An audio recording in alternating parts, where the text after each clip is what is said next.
welcome to a brand new, I guess, sort of podcast on Thunder and Lightning called Thunder and Lightning's Gaming News, which is a multi-layered pun, and if you don't get it, it's fine.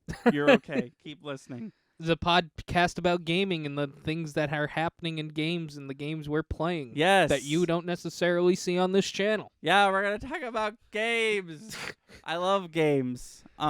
Maybe, actually, with a title like that, maybe not even necessarily holding us to video games. We could talk about D&D and stuff if we wanted. Yeah, true. We could talk about if something crazy happens in the world of board games, like somebody will play them with me. That'd be newsworthy. My God. We don't have a. How do we start? I have a list of things that I could bring up. The way let's do it similarly to the regular podcast. Let's talk about what we've been playing this week. Okay, start with us and then move on to news. Yeah. Okay. Then you start. Okay, well, for those of you who actually that podcast hasn't come out yet. No. I've been dealing with a lot of coronavirus issues over the past week. We're recording this on Sunday. I believe this comes out Wednesday? Monday. This comes out tomorrow. Stay tuned for Friday where you get all the news about what's happened to me over the week. I am fine. Everything's fine. Everybody's fine. Yes. We're all safe. But I've been trapped in my room. Yes. For a week.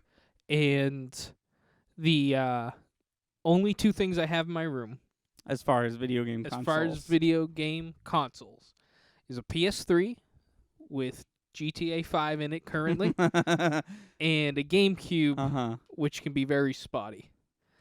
I was just bored, had nothing to do. And that's still the GameCube that I found in my my front hall and dusted off. Here you go, Chris. It usually works fine, but I just wasn't I was being lazy. I wasn't in the mood to fix stuff.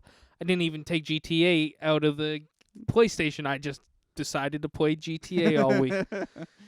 And it was a great way to get the stress and anger out. I did some unforgivable things in that game.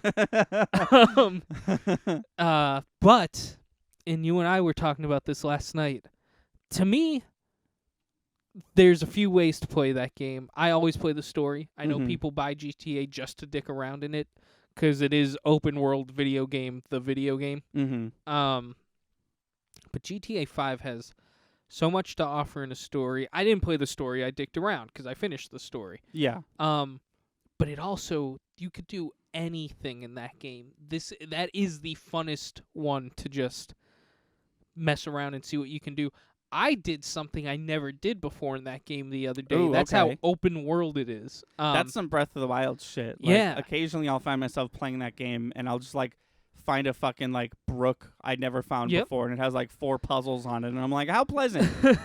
Back to the shelf for another full year, Breath of the Wild. That's exactly what happened to me. I was following a trail and it split off into 4 different directions, all stopping relatively close to where they split off, so I followed all 4. And 2 of them were literally just at the end of the trail. There was a plaque that was here's what you're looking at. Okay. It's a nice, pretty sight. The third one, I said 4, I think it was only 3. Third one there was just a parachute sitting there. Oh. And I walked over to it, and then a cutscene. I was like, a cutscene? I finished this game 7 years ago. What do you mean there's a cutscene? And then they wanted me to parachute, and they had a target at the bottom of the brook, and they wanted me to land. I do remember that being a feature in the game, but I didn't think I was gonna run into more of those. Yeah. But yeah, it still looks great. Oh, I bet. Even for PS3 game. For the PS3 version. Yeah. If you told me, like I said to you, if you told me that was one of the newer games on PS4, I might be a little disappointed, but I wouldn't be surprised if you were here's the new GTA for PS4. We're in a weird spot for that right now. That's not the case. But I mean, even weirder. Yeah. I want to talk about that too. I know what you're gonna say. But that was basically it. I had a lot of fun. It kept me entertained, and GTA can be good. Oh yeah, And I think you know, it's a good game to check out. I think, and you and I were talking about this a bit last night. I think if there was any flaw to find in GTA, I think their biggest problem is how long they feel like they need to support each GTA game. Like you and I were talking about this, like GTA 6, if that is to be a thing, is obviously going to be Xbox Series X and PS5. Mhm. But like, I feel like even if they announced GTA 6 like 4 years ago and it came out 2 years ago, I wouldn't be surprised. Like enough time would have passed. GTA 5 came out like summer of 2013 or some shit like that. They always take 4 or 5 years to come out with them, and this one's taking a little longer. I think it's because new console. Yeah, a lot of people right now. So much happened in video games between 2013 and now. I'm sure it's gone through a lot of phases. A lot of developers, and this always happens, but it's happening more so now because the jump from what I've heard, the jump from PS4 to PS5 and from Xbox One to Xbox Series X is astonishing. That a lot of people, Square ran into this with a couple different of their projects. A lot of developers are just like, do we continue making this game that we're making exclusively for PS4, or do we shift this into a early PS5 lifetime title, but there's also a shitty PS4 version? Right. Which would be more financially sound. That's what Cyberpunk went through. Cyberpunk's still not out. I couldn't give a shit. I know a lot of people are upset about it. I just hate crunch. We've talked about. I thought you were gonna say Keanu Reeves. I don't know why. Oh no. I was gonna be like, but why? no. CD Projekt Red, people who made The Witcher and nothing else except that and Cyberpunk. Yeah. Have gotten a lot of criticism from like huge crunch in their like inner company workings, and I could go on and on about crunch for a while and how Nintendo doesn't do it and whatever and how I hate it. But Cyberpunk's gotten delayed once again to like almost the end of the very end of the year, and most of it is because of that. They weren't going to make a PS5 version, and like they weren't going to make their game compatible with PS5, but now they sort of have to because their game is going to come out and the PS5 is already a thing, right? So like a lot of developers are just kind of like over the past year have just kind of been in that zone of like, I'm sure there's some who like knew that, like, it's very clear that the new Spider-Man and the new Demon Souls were like, hey, listen, there's going to be a PS5, make it for that. But yeah, no, it's an interesting time. Yeah. Even made even more interesting by the fact that when Sony announced the PS5, the first game they announced for it was GTA 5. The fifth one, the one that came out in 2013, the one that Chris was just saying he had already beaten, and he found a cutscene in it, and it made his jaw drop. It's so old, and it's such an old game. I can't even remember when it came out. It's so old. We were why. talking about it last night. If you're comfortable releasing a game to us, or the concept of a game to us, in some cases, it's not crazy to say maybe 15 years before the game's actually supposed to come out, or at least 10. Just tell us about. If you're gonna mention GTA, they're making GTA 6 right now. You can only imagine. No, I've seen news about it. They're making GTA 6. Just tell us about it. Right. You have no shame in doing it in any other game. Don't tell us about the one that came out 7-8 years ago. Right. They're currently working on one. Even if it's simply, it's to some degree going to be called GTA 6, just say it. Like, I could understand. Okay, if the Sony press conference, which it was not, it was a digital event. There was no press conferences this year, and there might not be any more. And I disagree with that. Maybe we'll talk about it on a different podcast, on a different episode. Quality check. Quality check for the pizza. We ordered a pizza. This podcast goes until we get that pizza. The other day, for the first time ever, my pizza went to quality check and then went back to bake. Like, they fucked it up. Wow. I'd well, never at seen least, that before. At least they're honest. I thought quality check was a hoax until that happened. I was like, oh, that quality check is just we're trying to find a driver to. Anyways, make a video game about that. If they open their digital event with Overwatch or Destiny, and they were like, good news, fan base of those games, you can play your game on PS5. I'd be like, cool. A lot of people still playing those games. Is the player base of GTA 5 still so big that Sony felt so confident that they were like, all right. It's going to be on the PS5. Now on to everything else. You know what's funny? I don't know if this will be the case, at least for... Is this the first game that's ever just gone to 3 different... Just instantly. It's on PS3. It's on PS4. It's on PS5. I'm sure that there's been...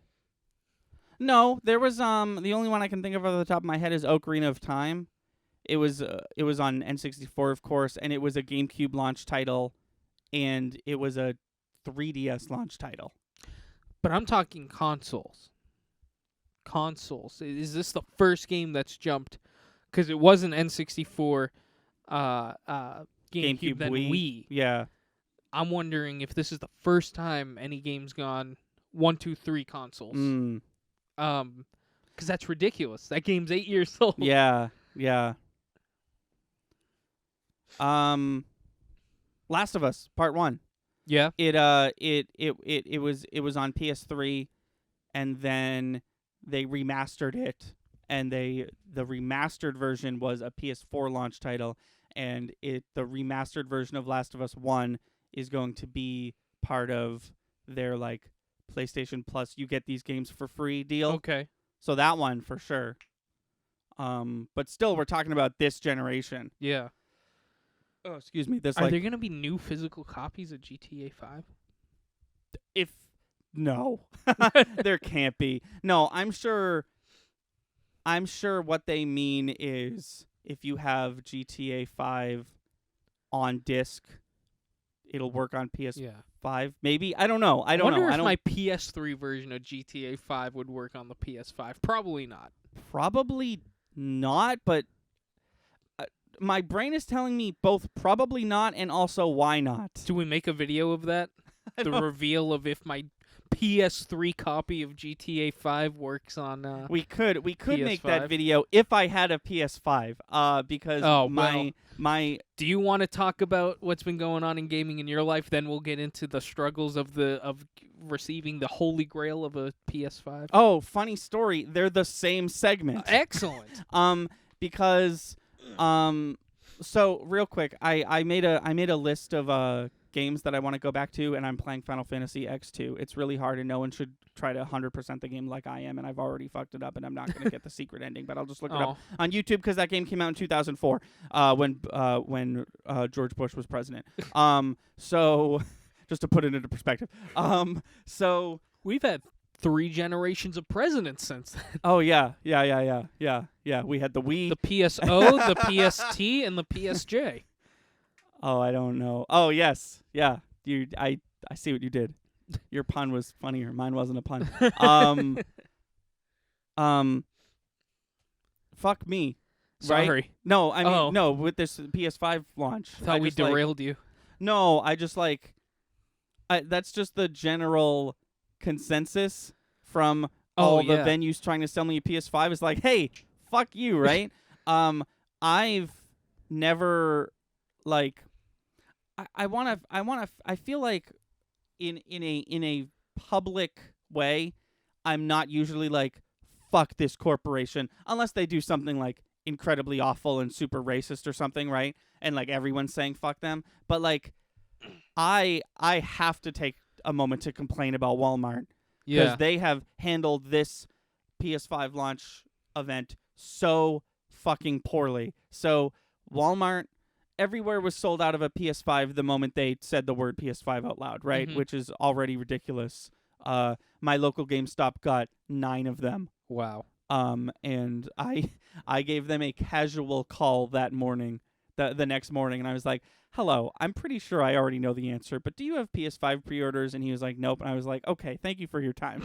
But Walmart swoops in on their fucking Pegasus, and they're like, we've got you. And what they did was they were like, on this day, it was like 2 weeks ago, at 12, 3, 6, and 9 o'clock, we are going to be selling PS5s on our website. You show up at these timestamps. You put it in your cart. Maybe you already have it in your cart to prepare for it, and then you can buy it. Except the problem is that everybody knew about this Walmart thing, including the people who program robots to buy PS5s for them, so they can resell them for thousands of dollars on eBay. I looked just to check, and the cheapest PS5 on eBay is selling for $1,100. Yep.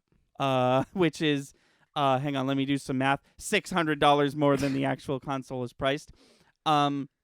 So I think you and I were actually, I was doing something with somebody that day. I think it might have been you, but I missed the 12 o'clock one and the 3 o'clock one. So 6 o'clock rolls around, and I was like, all right, time to try, not keeping my hopes up. And of course the site is crashing, and it's fucking doing its best. Just kidding, not really. It's not doing good at all, because so many fucking people, everyone on planet Earth is trying to get a PS5 from Walmart at this moment. And so at this point, I've tried Walmart 3 times. I tried at 6, I tried at 9, and then the other day they did it again. They were like, hey, tune in at 12, there's more PS5s. And each time I get way too far, okay? I had the thing in my cart. I hit proceed, and it was like, items not available. I was like, cool, why'd you let me put it in my cart? And then I got to confirming my address, and it was like, nope, sold out. And then the third time, I quite literally, like, the only thing left to do was click buy, like, and now take my money and eventually send me a PS5. And that page fucked up 4 individual times before telling me that the PS5 was sold out.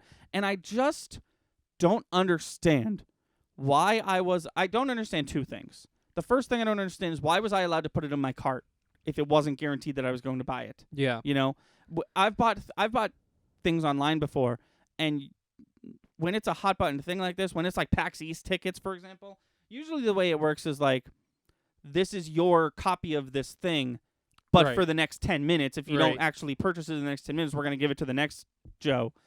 So why can't you do that? How come me confirming that it's in my cart? How come me confirming my payment and address isn't confirmation enough that I'll actually get a PS5 at the end of the transaction? The other thing I don't understand is, hey, Sony, if you're listening, I have $500. Please give me a PS5. Please let me buy a PS5. Like, why am I not allowed to buy a PS5? Why is there not a fucking list? I don't care. First of all, make more. I don't know why.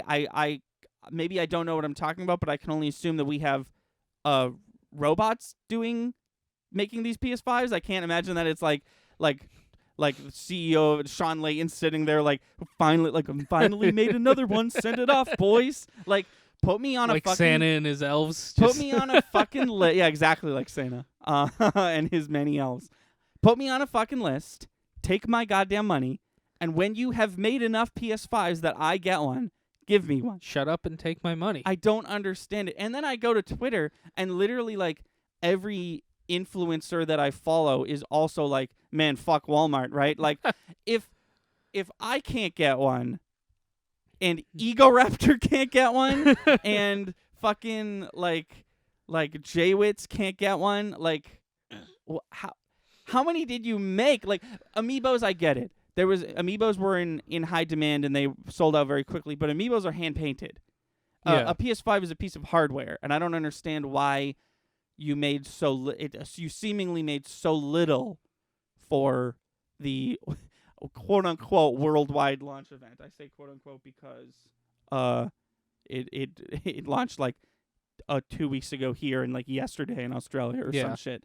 But they keep calling it a worldwide launch event for some reason. So that's really sucked. It sucks not knowing when I'm going to get a PS5. And I'm not. Listen, I know that having one is privilege and all that stuff. I'm not sitting here like, oh, you deserve one. Yeah. What I am saying is, I have the You money. tried your hardest. I tried my goddamnedest. I have the money. I'm willing to pay you you Sony, the people who make the PlayStation. I'm willing to pay you or Amazon or eBay full price. I'm not going to pay out the ass. I'm not going to pay $1,700 for a shiny new PS5 mailed from some guy's living room. But I will pay the full $500 for the PS5, and wouldn't you know, I still don't have one. I was just talking to Pauline about that this morning, and I guess she read somewhere that there are no more pre-sales, or there's no more sales till after Christmas. That's ridiculous. Yeah. Can you imagine? I can't stop thinking about this, and maybe I'm taking it a little too far, but can you imagine having a black son who loves video games and finally I didn't know where you were going with this for a minute. Yeah. Finally the greatest, like one of the greatest black superheroes has his own video game, and your son can't get that game for Christmas because they're just a bunch of fucking robots bought all the PS5s. And it's just that's messed up. I just keep fuck me, right? I'm who cares about me? But I just keep thinking about like things like situations like that. How like if I don't have a PS5 and famous people don't have a PS5, random kids who really love video games and want video games for Christmas also don't have a PS5, even if their parents can afford it. Yep. No, that's our pizza's on its way. Pizza is on its way. We're definitely gonna have to take a break and then continue recording this podcast. If we're not almost done. We've only been gone for 20 minutes, and I do want to talk about the Game Awards nominees. Yeah. Because those were super busted. But no, you have a great point. I mean, PS5's on my Christmas list this year. Whether it happens or not is up in the air. I won't be upset. There's still games on Switch. There's still games on PS4 that I should play, that I own. Like a small indie game titled The Legend of Zelda Breath of the Wild. Like that one, like Luigi's Mansion, like Avengers, which... Yeah. So, it's not... I'm not... I'd like it for this channel. I'd like it if one of the two of us owned a PS5 for this channel. Because every day the click grab for, hey, check out me playing the PS5 is dwindling. Yeah. Is that our pizza? I think so. Okay. Everybody be cool. Here comes the pizza. All right. He's talking to the people. He's going downstairs. All right. We'll be right back. Pizza time is concluded. We didn't save you guys any. Sorry about that. We mailed everybody an individual slice. Should get there in 4 to 5 days. Let's talk about the Game Awards. Sure. They didn't happen yet. Obviously, they're happening like December 10th, I think. But they announced the nominations, and excuse me. Yeah. Now you get all the burps. Yeah. Excuse me.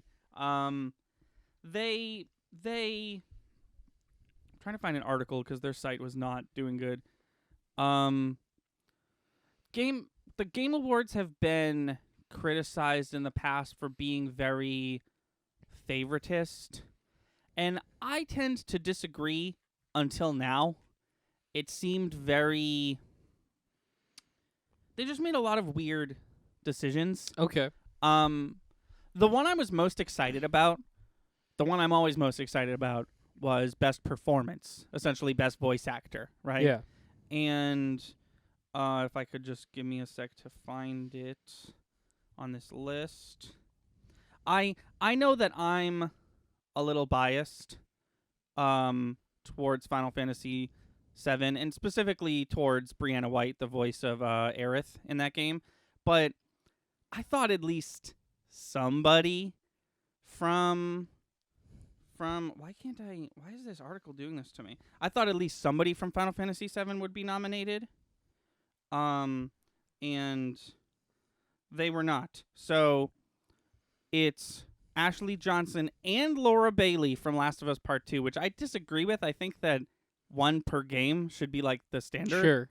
The guy who played Jin in Ghost of Tsushima, the guy who played Hades in Hades, and the guy who plays Miles Morales in Spider-Man's Miles Morales. Spider-Man and...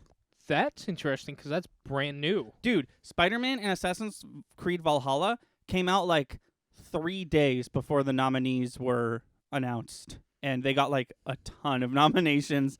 And I know that the panel on the Game Awards is like influencers and like Polygon and IGN and all these people who probably got these games early. But are you telling me that every single one of those 95 panelists played Assassin's Creed Valhalla enough to give it Best Action Game of the Year? It's just a little like, I feel like the cutoff should be sooner. Mm-hmm. Jeff Keighley, when Cyberpunk 2077 was delayed, made an announcement on Twitter like, it won't be at this Game Awards because it's coming out after the Game Awards airs. And I was like, yes. Thank you for making the tweet for the dum-dums, but yes, that makes sense to me. The big one, the one that everyone cares about, is Game of the Year. And it's... I'm at a loss for words for Game of the Year. We got Animal Crossing New Horizons, of course. Mm-hmm. We've got Doom Eternal, which, fun fact, came out the same exact day as the last game I just mentioned. We got FF7 Remake, Ghost of Tsushima, Hades, which is an indie game, so it's really cool that people are liking it that much. Yeah. And The Last of Us Part 2.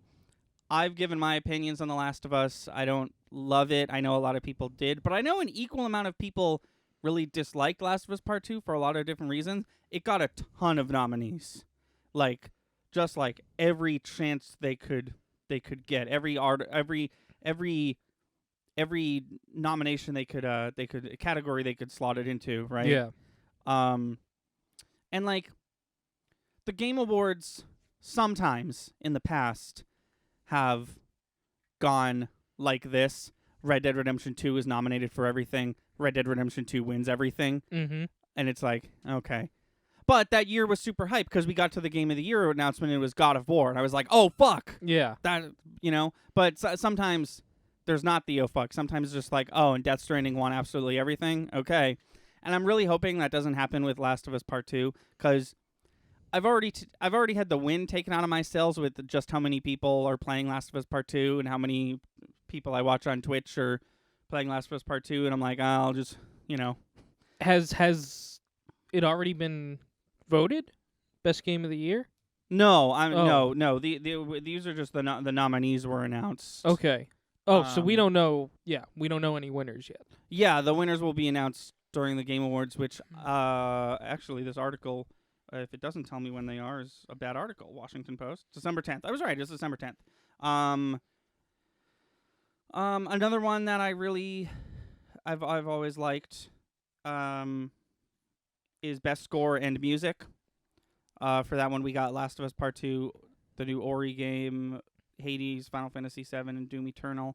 I know Doom has good music, and I know that there's going to be some portion of the population that's like, well, Final Fantasy VII Remake's got good music, but it's all old music that they redid. But I feel like they really did like revamp it in a way that like only the people who originally wrote it could do. You know what I mean? What really baffled me, and the one I wanted to talk about the most, there was a new category called Innovations in Accessibility, which was pretty cool. A lot of games making waves to cater to disabled players. That's cool. Who still want to not only play but Twitch stream. I actually had a small story about that, if I have time, that I'll get into after this. And if not, I'll bring it up next time.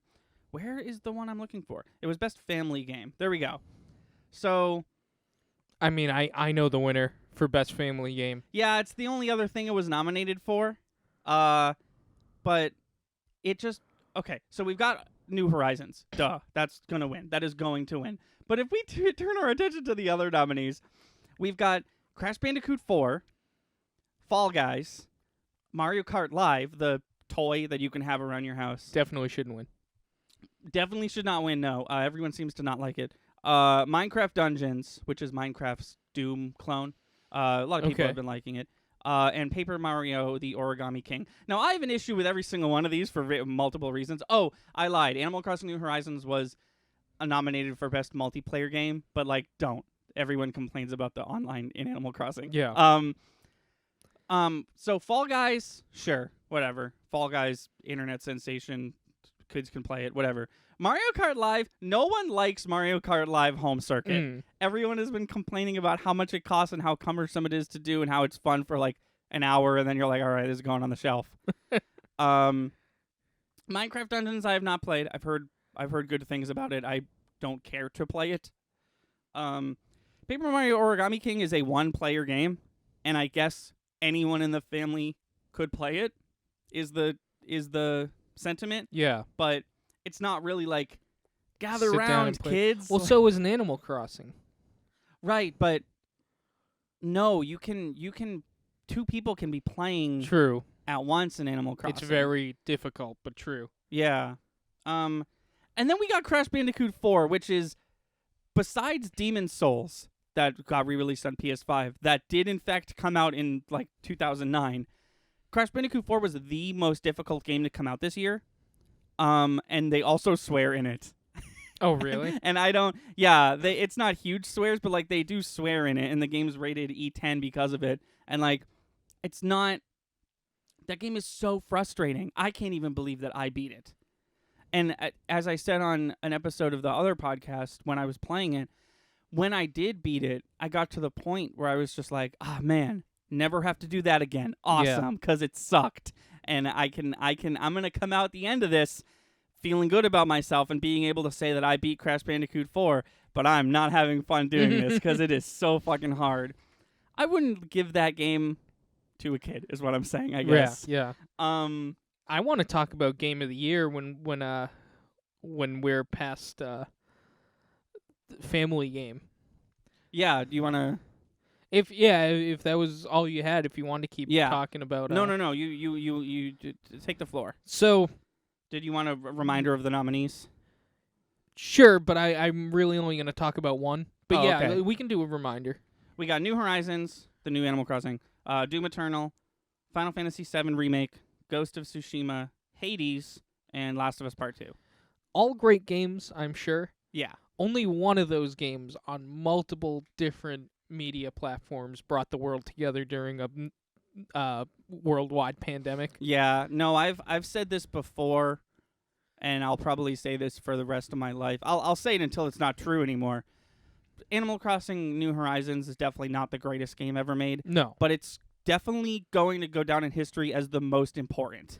Yeah, I don't know what would beat it, except for maybe the first video game ever or something like that. Yeah. Like, it's done so much on a social level that no other game's done in a situation in a world where it was needed. No, it came out at the perfect time. It all happened so quickly. Like, we got news that there might be a virus. It spread fucking across every continent in the matter of 2 weeks. We all got word that maybe we shouldn't leave. We all got word that we were not allowed to leave, and then Animal Crossing came out. Yeah. And now that we're all stuck inside, we all have Animal Crossing. It's literally... it probably saved people's lives. Yeah, it kept me and Pauline connected. We were able to do things together.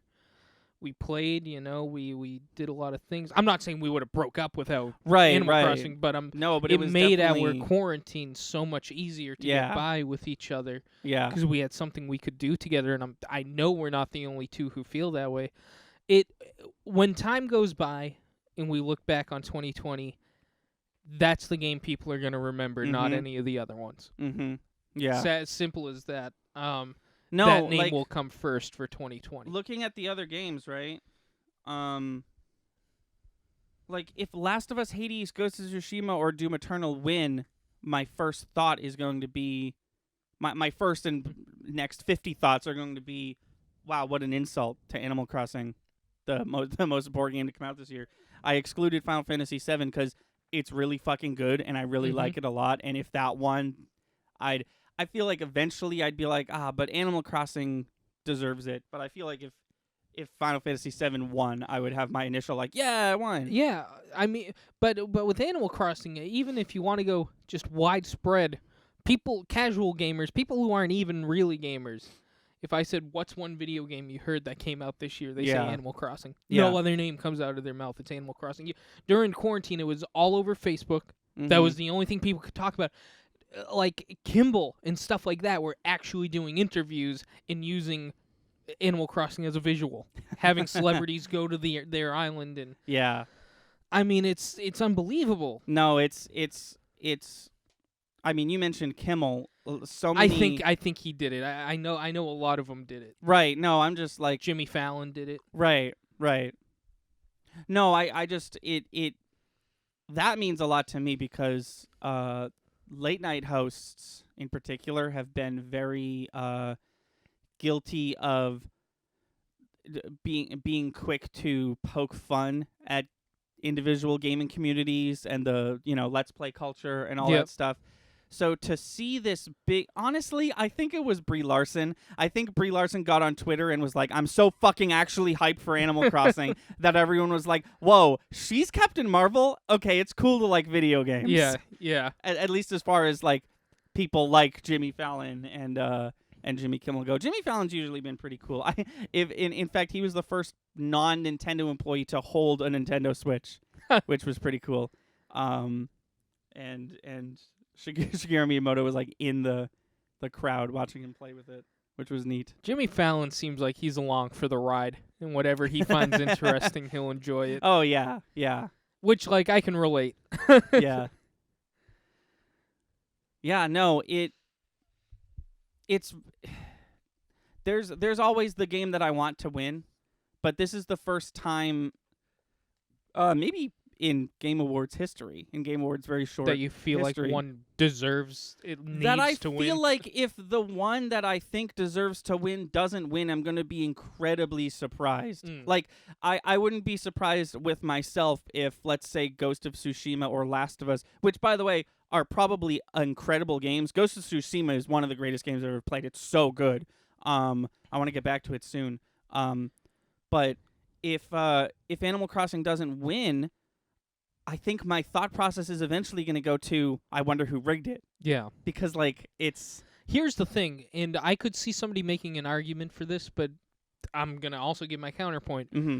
Somebody says, you're talking about the social aspects of this video game, you're not talking about the video game itself. Right. I was actually going to mention we haven't even been talking about, like, the actual game and how fun it is and stuff. And to that, what I have to say is, it doesn't matter. The historical aspects of this game outweigh its best video game of the year. This is a video game, but the social networking aspect that it brought to the table outweighs anything any other game is going to do this year. No, and I mean, listen, Animal Crossing's not a perfect game. I'll be the first. No. I love this game. I played every day. I'll be the first to say it has if many it came flaws. Out in a normal day, a normal year, I might have a little eye roll to its best game of the year. Like, it was okay, it's fun. Right. But right. No, yeah, if if this game came out in 2017, the bad example. If this game came out in any year that's not 2020, right? 2017 was just such a banger year for Nintendo. I feel like I would look at its Game of the Year nomination and be like, I get it. Final Fantasy's gonna win though, but you can't. That's not the conversation we're having because of the year we just lived through. And you have to. That has to be brought into account. You can't be an elitist to the point of, well, its gameplay's not as good. And it's like, no.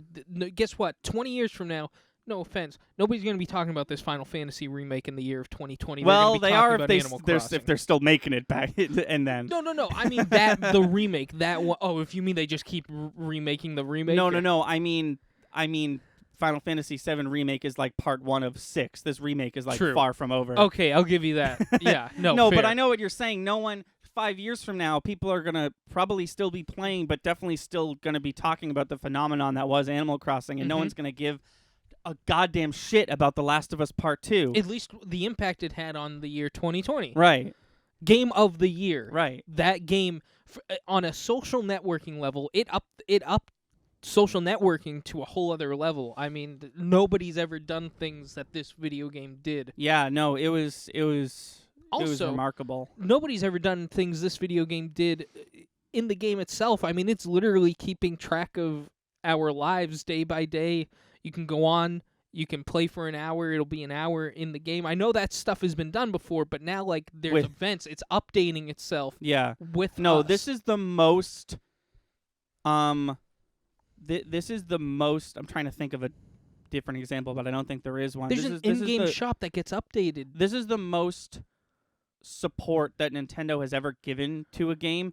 Even the new Smash Brothers, which is still technically getting support, and because they're still making characters for it and stuff. And I have a feeling that as soon as the 11th DLC fighter gets released, they're gonna just completely stop making that game. But which is fine. You've been making the game for like 5+ years. But so I get it.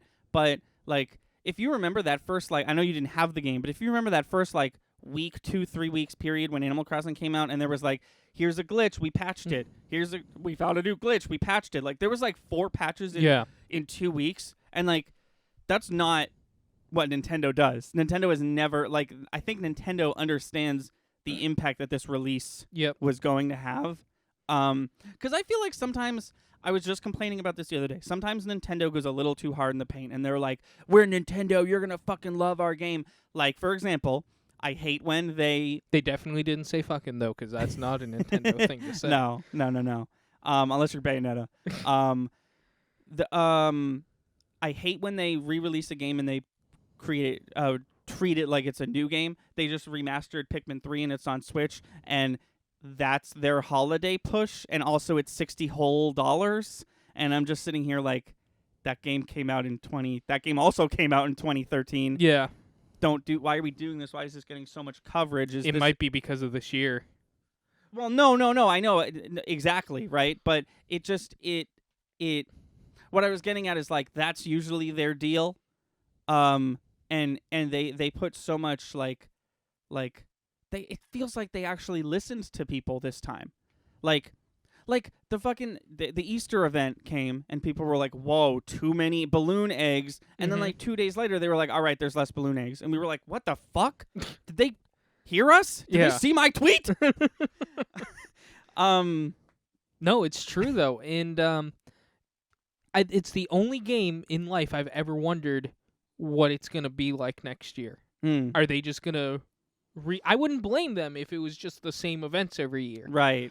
But if it's not, that's bonkers. And then it makes me wonder what is next year gonna look like? Do they have a plan? Do they have like a 5-year plan for? That's kind of where my Crossing? head was at too, because past Animal Crossing games, there was no updates, there was no events. They just had all that shit baked in there, right? So you could time travel to Christmas and then time travel to Christmas again and just like do that. But they've been like quite literally updating this games with events. Like up until a few days ago, there was no Christmas to time travel to. Right. They had to put that into the game. So that's where my head was at too. Like, once they push out the final update, the February update, right? Is that it? And it's just gonna play on and on from there, or are they gonna do like Easter 2, the return of Zipper? This time everything's different and there's more. Yeah. Like, I think it would be a dumb decision to just let Easter play out the same way. I feel like it would be they have a large enough community to keep it going. I feel like it would be a really smart idea to be like, this Easter's totally fucking different, and it's a different event. The bunny's here, sorry, but it's a different event. You can get different stuff. You can get the old stuff in case you didn't get it last time, but there's new stuff. I think that would keep me on my toes. No, that me too. Would elevate people's desire to play. Oh yeah, because if they just let the same game roll, if they just let the same events roll by the next year, you're gonna get the people who are gonna play anyways. If you have different events, I'm gonna keep my eyes on Animal Crossing. I've been playing Animal Crossing consistently, at least for a few moments every single day since it came out. And if I get to March 20th, the release date, but of 2021, and it's like, all right, what's coming up? Oh, nothing new. I'm probably gonna slow down and not play as much. And only makes sense. Life goes on. New games come out. Yeah. But they have a big enough fan base where they could keep a lot of people playing Animal Crossing for a whole other year. Yeah. No, it'd be crazy. This could really. I've slighted Nintendo before for relying on games for too long in advertising. Like, for example, I saw a commercial. They're doing their big holiday push. There's no 3DS finally in their holiday push because they're finally done producing those. But it was a commercial for Switch, and the kid was playing Mario Kart 8, and I was like, that's a really good game. It came out in 2015 on the Wii U. Yeah. Is this really the game you want to promote your 2020 holiday Nintendo Switch push with? And like, Animal Crossing was a part of that commercial too. But like, I was just sitting there like, they love Mario Kart. They really think that Mario Kart is like their killer app when they have Smash Brothers Ultimate and Animal Crossing. And maybe it is. Maybe I don't know what the fuck I'm talking about. And Mario Kart 8 is the killer app. I definitely bought it twice. I love Mario Kart. Next Mario Kart that comes out on console, I'm going to be first in line for. I love Mario Kart. Me too, and I also love it. And I, like you, or you didn't have a Wii U, but I feel like you would have bought it twice if you did have a Wii U. But it's just sort of like, what do you do? You got other games. You got that Pikmin game. You could be. You have other games, and you have other Mario games. Yeah. Odyssey's been out for a few years. Yeah. I feel like I don't know. But taking it back to what we were talking about, when it comes to Animal Crossing, I think that they could finally do what they've always dreamed of doing, and they could just sort of live off of Animal Crossing for at least another year. Do what you're doing with Smash. Just feed into it. No, keep literally. feeding into like, it. And hey, guess what? If in a year from now, there's been like 12 to 13 new Animal Crossing updates, and I enjoyed all of them, my mind is not thinking about where the hell is Breath of the Wild 2. Right. Because I've been so distracted by how fun Animal Crossing has been for 2 straight years. 2 years. And I know it's a lot of work, and then you run into the paradox of, well, when do we stop? Right. When do we stop updating this? Because right. eventually we'll most likely make another Animal Crossing. But I think Nintendo might be on the verge of an evolution that people aren't thinking about. All these updates are free, and I'm very thankful for that. Stop making new games, ? At least new Animal Crossing games. Just keep updating Smash and Animal Crossing and make money off the updates. Maybe bleep that. I don't know if I want that idea out there. Oh, God, I think I'd be killed. I think I'd be assassinated if I was the one who gave a company that idea. But it seems like that's the direction they're heading in. The only thing stopping them is the fact that they need to make money off of new games. Yeah.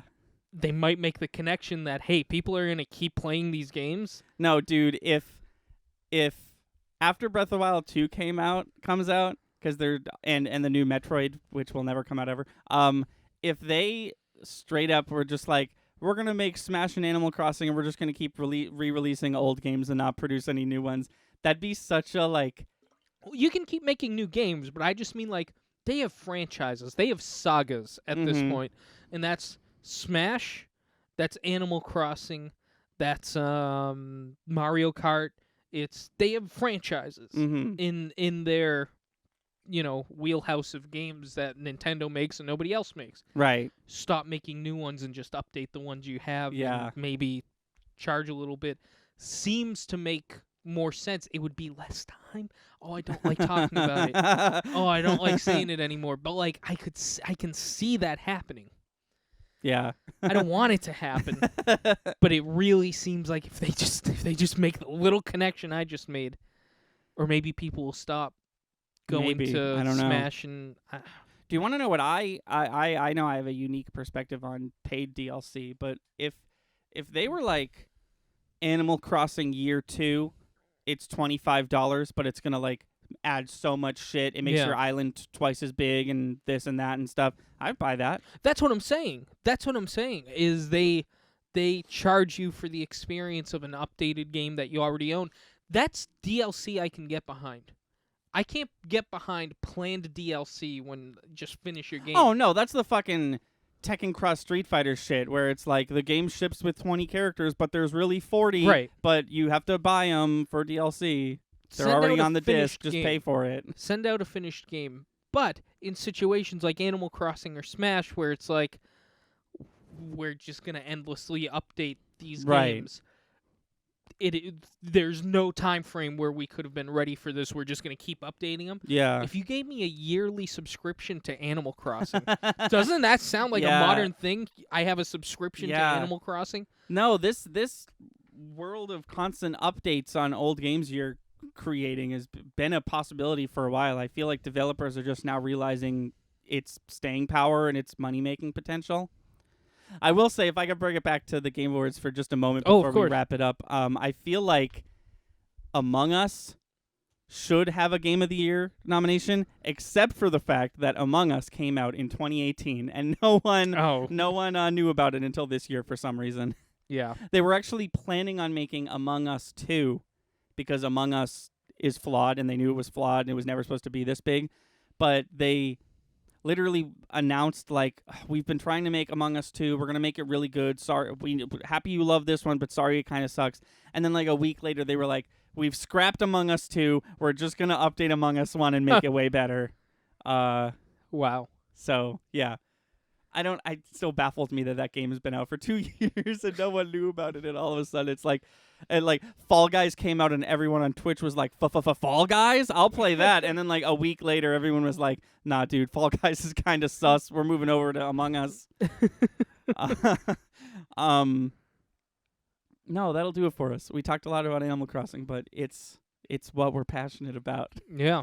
What a eventful first podcast for this. Oh, yeah.